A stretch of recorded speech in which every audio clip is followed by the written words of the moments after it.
broke off my engagement after my fiancée asked for a break to revisit her ex. Instead of waiting around, I sold our house and disappeared. Hey everyone, after what feels like ages, I 27M figured it was time to share what's been happening in my life recently. Up until a short while ago, I thought I was about to marry the woman of my dreams, Tessa 26F. We had been together for 4 years, and I genuinely believed we were solid. Now I catch myself sitting here, wondering how I could have missed the warning signs. We met at a friend's birthday party. She was witty, confident, and had this blunt honesty about her that pulled me in. I'd dated before, but no one clicked with me the way she did.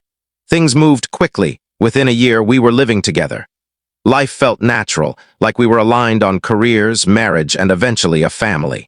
She freelanced as a graphic designer while I worked as a project manager in tech. Our work hours matched, and although our life wasn't flashy, it was comfortable. Marriage had always been on the table, but last year I finally popped the question. It wasn't some extravagant event, just a cozy dinner at home. She cried, hugged me, and said yes. That night we started painting a picture of our future together, a fall wedding, small guest list, a lakefront venue. Everything seemed to be falling into place, but then little cracks began to appear. They weren't huge at first, just tiny signs I brushed off. Tessa's excitement about wedding planning gradually fizzled. She used to spend hours sending me Pinterest boards, hunting for dresses, and debating flower choices. Then it all stopped. Whenever I'd ask, like whether she'd picked her bridesmaids yet, she'd shrug it off. "Not yet, I'm still thinking," she'd say. Same with the cake, the dress, the playlist. Every little thing she once obsessed over became something she wanted to push aside. "There's still plenty of time," she'd insist. It was as if the wedding was no longer important. I chalked it up to stress. Planning a wedding can be overwhelming, and she had work deadlines piling up. I told myself she'd bounce back eventually. What I didn't realize was that her lack of enthusiasm wasn't about the wedding. It was about us.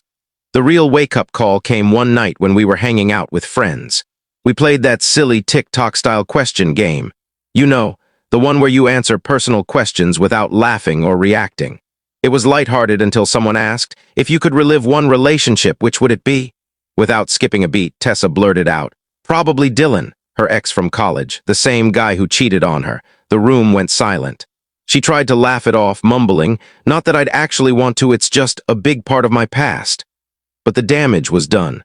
I didn't press it in front of everyone, but later that night, I asked her why she'd say that. She brushed me off. "It was just a dumb game, Liam, don't read too much into it. I can't share the full story here, but if you want the whole truth, the full video is in the description below. And don't forget to like, follow, and subscribe for more.